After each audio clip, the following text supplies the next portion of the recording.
So guys আমরা গিয়েছিলাম উড়িষ্যা গড় শনি মন্দির। তোমাদেরকে বলেছিলাম যে শনি মহারাজের মন্দির যাবো। এই মন্দিরের ভিতরে প্রবেশ করছি, দেখো ময়ূরের ছবি দেখা পাচ্ছ, শনিদেবের বাহন। আর আমরা ভিতরের দিকে কিছুটা এগিয়ে যাচ্ছি। ওই যে দেখা পাচ্ছ অনেকটা উঁচু মতো, ওইটাই শনিদেবের যে মন্দিরটা, মন্দিরের মানে ওপরে গম্বুজটা।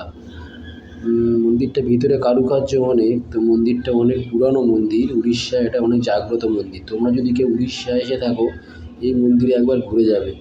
এই দেখো মন্দিরের ফেস্টুন একটা দেওয়া আছে, এখানে লেখা আছে, উড়িয়াতে লেখা আছে। আমরা উড়িয়া বুঝতেও পারি না। তো যেটা মন্দিরের ভিতরে দেখতে পাচ্ছ, প্রবেশ করে গেলাম।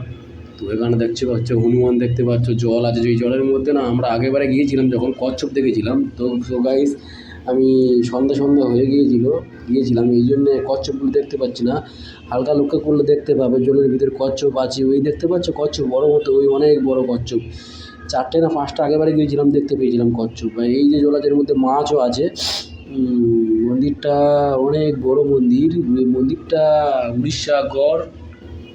উড়িষ্যা পারাদ্বীপ এলে গড়ে নামলে এখানে যে গড় শনি মন্দির বললে এখানে নামিয়ে দেবে। জায়গাটা যদি উড়িষ্যা পারাদ্বীপে এসে থাকো তো ঘুরে যাবে একবার। এই দেখতে পাচ্ছ এই মন্দিরের ভিতরে কারুকার্য অনেক করা আছে। মন্দিরটা অনেকটা বড় এরিয়া।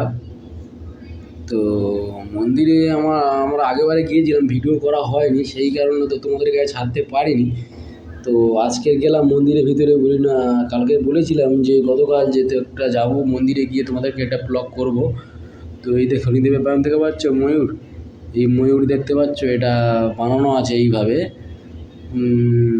এই মন্দিরের ভিতরে অনেক কারুকার্য করেছে। এটা অনেক আগেকার স্থাপিত একটি মন্দির। আমরা কিছু সামনের দিকে এগিয়ে যাব, তো এখানে দেখতে পাচ্ছ হরে কৃষ্ণ হরে হরে, কৃষ্ণ কৃষ্ণ হরে হরে, হরে রাম রাম রাম হরে হরে। এখানে যে আমাদের হরে কৃষ্ণ হরে হরে, আমাদের তো হিন্দু ধর্মে এটাই একটা বাণী। তো সামনের দিকে এগিয়ে যাচ্ছি, দেখতে পাচ্ছ এখানে একটা এর মধ্যে দেখতে পাচ্ছ 3টে থাক করা আছে, এর মধ্যে প্রদীপ দেওয়া আছে। তো মন্দিরে যত প্রদীপ দেওয়া হয়, তো বাতির প্রদীপগুলো জ্বালিয়ে দেওয়ার পরে এখানে এরপর রেখে দেওয়া হয়, পরে একটা সময় ফেলে দেওয়া হয়। তো সব গাইস মন্দিরে আর দেখতে পাচ্ছ মূর্তি দেখতে পাচ্ছ, মূর্তিটা দেখলে যেন ভয় হয়ে যাবে। মূর্তিটা এমনভাবে দাঁত বার করে আছে যেন ভয় লেগে যাবে। দাঁতের ভিতরে দেখতে পাচ্ছ, দাঁতের ভিতর দিয়ে যাওয়ার রাস্তা, মানে মুখের ভিতর দিয়ে যাওয়ার রাস্তা, মন্দিরের ভিতরে পথ, মানে কতটা বিভৎস লাগবে দেখলে। যদি কেউ এসে থাকো সো গাইস এই মন্দিরটা একবার ঘুরে যাবে। আর এই দেখতে পাচ্ছ বিষ্ণু নারায়ণ এখানে বসে আছে, ঘোড়া তাদের উপরে শনি মহারাজ আছে, আর এই বিষ্ণু নারায়ণ সেই ঘোড়াদেরকে নিয়ে ছুটছে। তো গাইস মন্দিরটা দেখে সত্যি আমার মন খুব ভরে গেছে। তো তোমরা যদি কোনো দিন এসে থাকো ওই জায়গায় ঘুরে যাবে। ওই দেখতে পাচ্ছ শনি মহারাজ এর উপর বসে আছে ময়ূরের ওপরে, আর ওপরে এই মন্দিরটা অনেক পুরনো দিনে স্থাপিত। তো মন্দিরটা রোড ভাঙা হয়ে যাওয়া, রোড বাড়াবার জন্য মন্দিরের সামনে যে গেটটা আছে, গেটটা ভেঙে দেবে বলেছিল। তো গেটটা খরচ করতে অনেক টাকা খরচ হয়েছিল। তো এখানে মন্দিরটা আছে বলে সেই কারণে ভাঙা হয়নি। আমরা এখানে ছিলাম, অনেক দোকানপত্র ভেঙে দিয়েছে।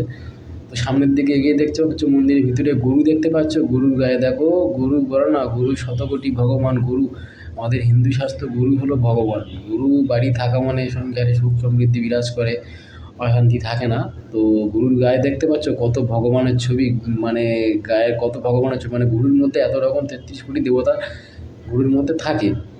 তো এখানে উড়িয়াতে লেখা আছে, ঠিক বুঝতে পারছি না, যদি বাংলাতে লেখা থাকতো তা বুঝতে পারতাম, হিন্দিতেও লেখা নেই, ইংলিশতেও লেখা নেই। তো গাইজ তোমাদেরকে পড়া বলতেও পারছি না। এই মন্দিরের ভিতরটা এই শনি মহারাজ এই মন্দিরে এখানে বালতি রেখেছে, যে বালতি যে মন্দিরে প্রবেশ করলে জল পা ধুয়ে মন্দিরের ভিতরে প্রবেশ করতে হয়। তো এই আমাদের শনি মহারাজের মন্দির।